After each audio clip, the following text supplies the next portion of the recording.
going on, guys? The Slap News team is back, and we are breaking down the 4 title matches on Power Slap number 5 coming up October 25th, live from the UFC Apex in beautiful Las Vegas, Nevada. What's going on, G's? What's going on, Ding? How you guys doing? Man, another day in paradise. Just was so excited. Dana announced these fights. We've been hanging on, man, by a thread, waiting for some news to come out. And Uncle Dana never disappoints. High energy announcement, big fights on this card, and it's shaping up to be a hell of an event, just as they all are, man. Ditto, man. I got nothing different from what Jeeves said. This card, like Dana said when he announced it, this is the biggest card they've done to date. Not only in the talent that they're gonna have up on stage, but also just the caliber of all these guys. Man, I couldn't be more excited. Totally. Let's get down to the fight analysis and the breakdown. For Nate, the Buffalo Soldier Bernard, going up against Damien, the Bell Dibbell. Heavyweight division is looking primed for that next superstar to come out from this matchup. Damien Dibbell, a guy that isn't as boisterous, but we know he's got brains. We know he's in law school. We know he shows up and he takes care of business every time that he gets up there. He was a coach on the road to this, road to the title season 1. So we didn't get to see a lot about him. A lot of people didn't know about him, but we've seen him rack up 2 victories now here in Power Slap. We know that he has a long, illustrious career in Slap Fight Championship as well. And he continues to wrap up victories over guys like Dwayne Crespo. And most recently, the additional match he had was against Jeeves. Correct me, buddy. Dwayne and Ron. Yeah. Exactly. And Ron to win the actual belt. Yes. Nate Burnard bursting on the scene 2-0 at this moment. A couple impressive victories. Stephen Payne and then Dwayne Crespo. So very nice to see these guys coming in line. Let's talk about it. We're going to throw it the Ding. Nate Bernard, let's talk about how we got here and what we've seen of him. Man, Nate Bernard burst on the scene. He kind of came out of nowhere. Humongous hand. A lot was made of that in his last fight. He debuted against Stevie Ray Payne, gets the round 1 finish, and then he moves on, goes up against the number 1 contender in the world at heavyweight, Dwayne Crespo, which I think is a good look. I don't think the Power Slap brass would put him up against Dwayne if they didn't think he was ready. Now we're on the flip side of Power Slap number 4. We know that now he was able to beat Dwayne Crespo. So obviously they were right. And now he's sitting at the doorstep of the champion, Damien Dibbell. Man, I really, really, really, really feel bad. And I think I said this previously for anybody that's in the same division as Nate Bernard. He's got 27 centimeter hands. 10 and 3/4 inches or so in his hand width. That is scary, right? Damien Dibbell is boasting a 24.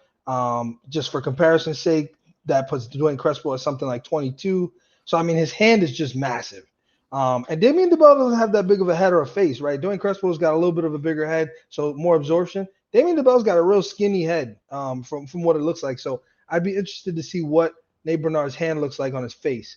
At the same time, a big question going into Power Slap 4 was, can Nate take a hit, right? Because he didn't have to show that in his debut. We find out from somebody like Dwayne Crespo that he can. The only problem is, according to what's listed, Damien Dibbell has about 10,000. I don't know what the measurements are, how they measure this stuff. It's FR. So whatever FR stands for, I think it's force. Like based on the human force, Damien Dibbell's 10,000 ahead of what Dwayne Crespo is. And I thought Dwayne Crespo hit hard. So, I mean, that's not to say that he's not going up against worthy contention, but man, 6'4", coming in at the heavyweight limit, 265 pounds. This guy bursts on the scene, beats number 1 in the world in only his second fight. He was able to show that he does have a chin. He barely moved in the fight against Dwayne Crespo. He hasn't been knocked down or anything like that. But, on the flip side, he's got a worthy contender in the champion, Damien Dibbell. But, this guy is just a gargantuan. And I think there's something to be made of a size difference here. Yeah, I can't disagree with you whatsoever. Obviously, Nate Bernard, a Division II, collegiate football player, really one of the poster child. I think it's, the brass of Power Slap want to actually change the entire way that they recruit based off of what they have seen from Nate Bernard. I think he's one of those unique special athletes that could potentially impact the future of Power Slap. I think we're seeing somebody coming in here with a ton of poise, with a ton of hype. He's a security guard for the Buffalo Bills. The guy is literally sitting 20 meters away from greatness every single week on the football field. Now he's getting his opportunity to shine. This is his football field to be on. That is his stage that he's up there. And he's arguably going up in Power Slap for a championship match, which is equivalent of going up there for the Super Bowl. And we know he's going to have his entire peers, back behind him. And we've seen him bring his athletic prowess, in the gym and outside of the gym up there to the Power Slap stage. Jeeves, the Bell coming in as the title holder right now in the division. Definitely somebody who's no slouch. When you look at him in person, he doesn't look that intimidating. He's the nicest calm, very mal-mannered, as you said, incredibly nice guy. Yeah. But when he gets up there at the table, what happens?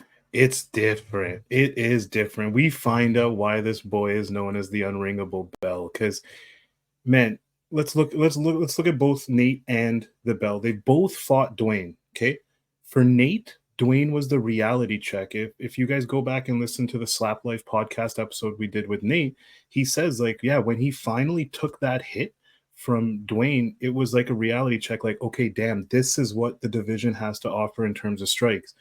Now, if we look at the Bell going against Dwayne, he actually came out on top of that one as well. But the Bell, in my opinion, has a much harder hit. He is the champion for a reason. He has a very unique hit. And I think that goes just with his intellect. He thinks about these things a little bit differently than I think most people do.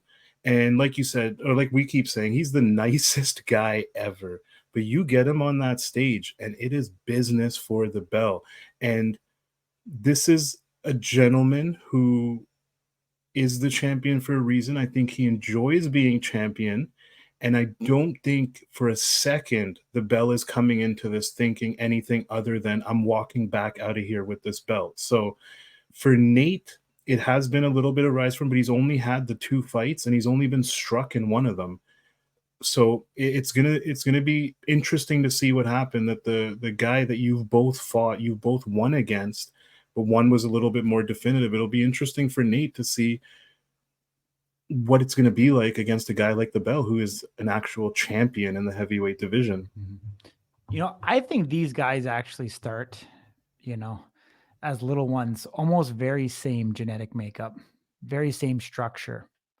I think you see the difference of a guy like the Bell, who is much more of a blue collar, hardworking guy, trains a little bit in the gym, but not so much. We see Nate Bernard obviously take the weight room incredibly seriously, go on to do collegiate sports. I actually feel like their makeups are very similar. They've got, they've got Nate, I believe at 6'5", which I think we agreed upon is a little bit tall compared to who he is in real life. We think he's more like 6'3", 6'4". We've got Damien Dibbell here at 6'2". Weight very, very similar. They both have long arms. They both have big hands. They both have relatively small heads with wide jaws. So I feel like they've almost very similar makeup originally. We've seen obviously Nate be able to develop a little bit more muscle mass, but we have seen that blue collar workmanship like mentality from the Bell. I don't know, I don't know too much about Nate's background. I know his father, worked in video for the Buffalo Bills. Now he's over with the Green Bay Packers, grew up in Buffalo, New York, very blue collar, hardworking town community, in upstate New York. And we know Damien Dibbell down in Florida. We know he works as a mover every single day. I can tell you firsthand, because I've actually worked in the movie industry, there is not an easy day in the movie industry. You put your body through hell. You do the things that other people don't want to do. And it's incredibly hard. And so we're going to see, because I think there's going to be kind of a clash of 2 different mentalities. I think you have kind of that low key, and I'll say low key because Damien Dibbell, if you're listening to this, where the fuck have you been the last 2 weeks? You've been a ghost on social media. So there's definitely a clash of personalities. You know, I don't think Dibbell loves the spotlight. He shows up and he does what he needs to do. You know, and he's taking care of what he needs. He's paying his way through law school. He bought himself a Mustang that he's always wanted, but he keeps on working his day job and he keeps on getting through life. Very, very happy. And, you know, we see Nate Burnard coming in here, you know, with much more of a high profile behind him, you know, working with the Buffalo Bills, getting the support of some of the Buffalo Bill players, shouting him out before the matchup, coming, you know, obviously coming off a much more recent victory over Dwayne Crespo to give him that opportunity to be the number one contender. You know, we know that, you know, Nate has been trained. He's been prepared for this opportunity. It feels like his, you know, his collegiate football. It feels like his, you know, training that he's had with the Buffalo Bills and his continued relentless work ethic in the gym is going to prepare him for everything that is going to go into this matchup. And so I think this is going to be an awesome opportunity for two guys, you know, as we kind of talk about light heavyweight division, two kind of guys, you know, where it's a little bit different, where I think they started the same place. They took different paths, but they are going to be on a collision course coming here October 25th. Dang, going to go to you. We're going to keep Nate, you know, top of mind and in line. For Nate to pull out a victory on October 25th and become the new heavyweight champion, what has to happen? Man, I think Nate has to really invest in the accumulation of damage. I mean, we've never seen Dibbell waver. We've never seen him shook.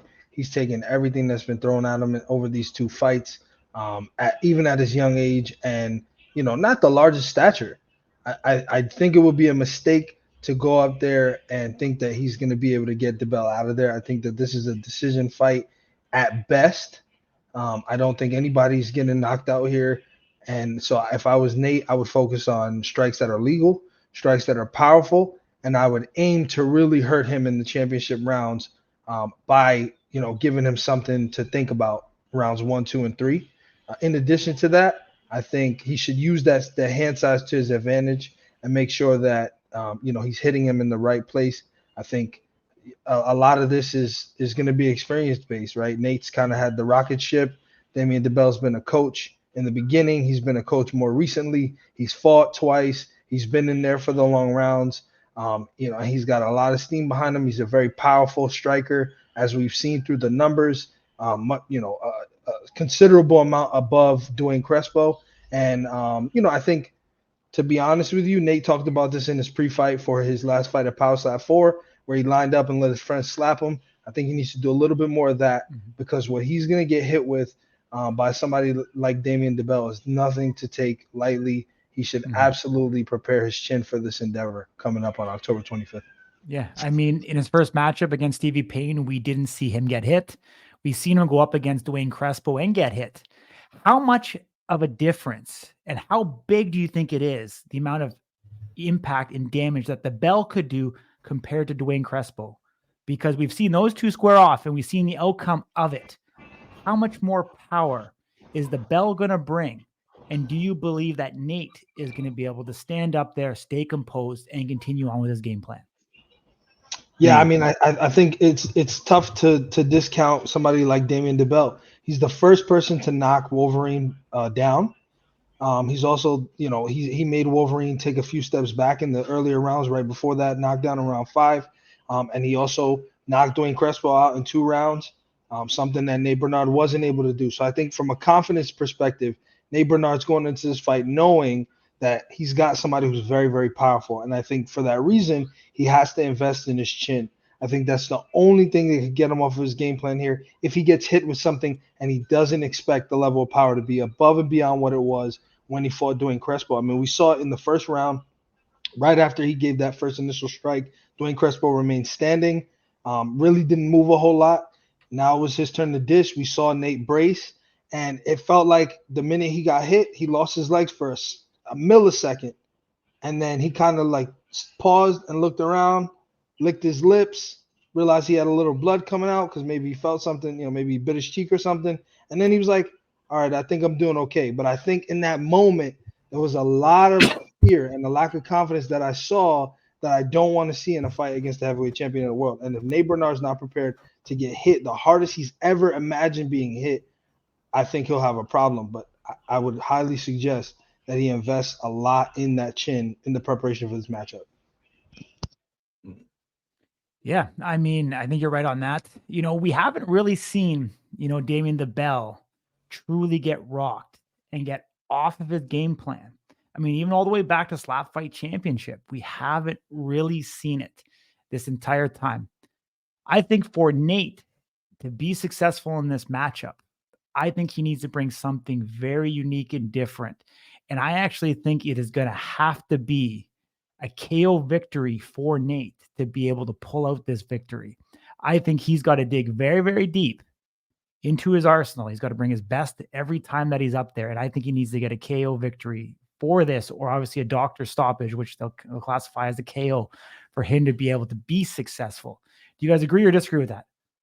Man, I'm going to agree with you on that. So we keep comparing them, and we see that Nate is obviously more muscular. He spends way more time in the gym, but I think the Bell's intellect and his body awareness is what helps him lay out guys like Rons and the competitors we've seen him face back in the day in Slap Fight Championship. So this is one thing that I think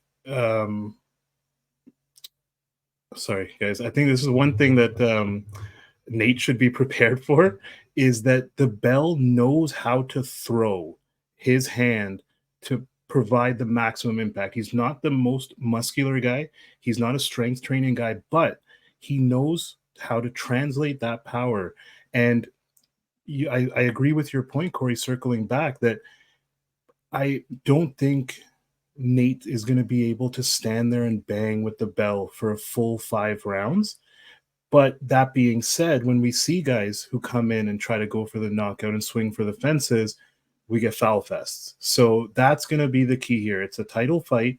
There's going to be a lot of eyes on it. Everybody's just waiting for you to mess up in this sport so they can say something. So it's going to have to be a clean fight. There's going to have to be hard hits on both sides. And I just think the Bell, it's kind of like the Ron and Austin situation that we have, where the experience is going to shine. And that might just end up being the difference maker for both of these gentlemen in this match. Yeah. I mean, a lot of it could come down to experience. We haven't really touched on it too much. Mm-hmm. But I mean, Ding, the keys to victory for Damien the Bell Dibbell. Give us that case on what's going to have to happen for him to be successful in this matchup. For Damien or for Nate? For Damien. Okay. So I think if Dibbell wants to get this fight done, I think he really, really has to focus on clean strikes. Again, we saw Nate, he paused, he kind of had some hesitancy. I don't know that he's as confident in his chin as he needs to be. We know that Damien Dibbell hits hard. Like I said, he's 10,000, whatever that means, 10,000, force over not only Dwayne Crespo, but also over Wolverine Round Beta. And so I don't know what that looks like on Nate Bernard's face as far as what it looks like or what it feels like. I think he has to just remain composed, make sure he's dishing out fair strikes here. Like Jeeves said, it is a big stage. We see people make mistakes, and in a championship fight, there is just no room for that. I really think he has to focus on his striking here. We've seen his chin tried and tested. Unfortunately, we don't have any numbers on what the human force for Nate Bernard is, but I think it's safe to say that he's probably been in there with somebody who hits, if not the same strength or with the same force, with similar enough that he's going to be able to withstand it. So I think he really has to just focus on dishing out really, really clean, effective strikes. And, he can either win by decision or, as Jeeves alluded to, KO, TKO. And because of the lack of experience Nate Bernard brings to the table, I think, all of those things look good for him. Yeah, I think definitely the experience is going to play a factor in this matchup. I mean, one way or the other. I think, the Bell is going to be bringing in, a ton of experience and a ton of confidence because he's actually been through this before. He's been into a title matchup. He's overcome. He beat Wolverine, so he's been under the bright lights before.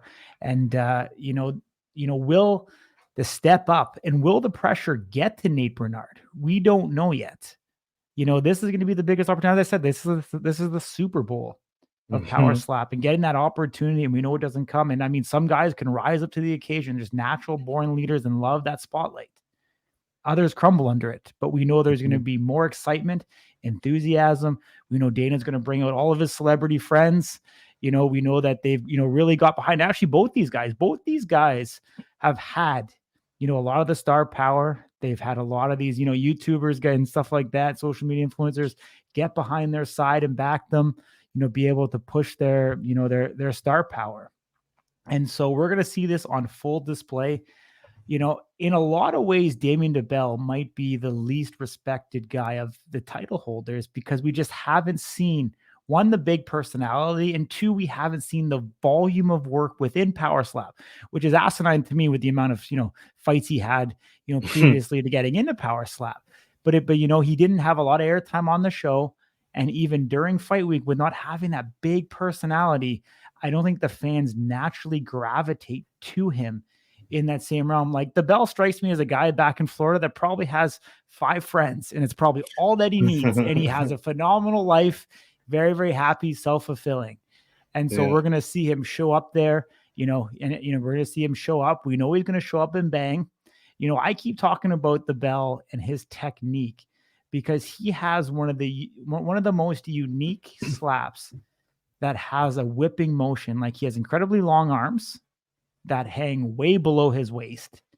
And he has this fine mix of a whip and power that he's able to translate, that when he hits it and he connects with it, as he did to Dwayne Crespo, it's lights out. Like, he could have one of the most devastating strikes, I think, in the entire organization. Yep. Not of pure power, but the combination of power and technique together. And if he can pull that together, find the button on Nate, we are going to see the true test, the toughness of Nate. And we're going to be able to see if Damien Dibbell is able to, and still remain the champion. Yeah.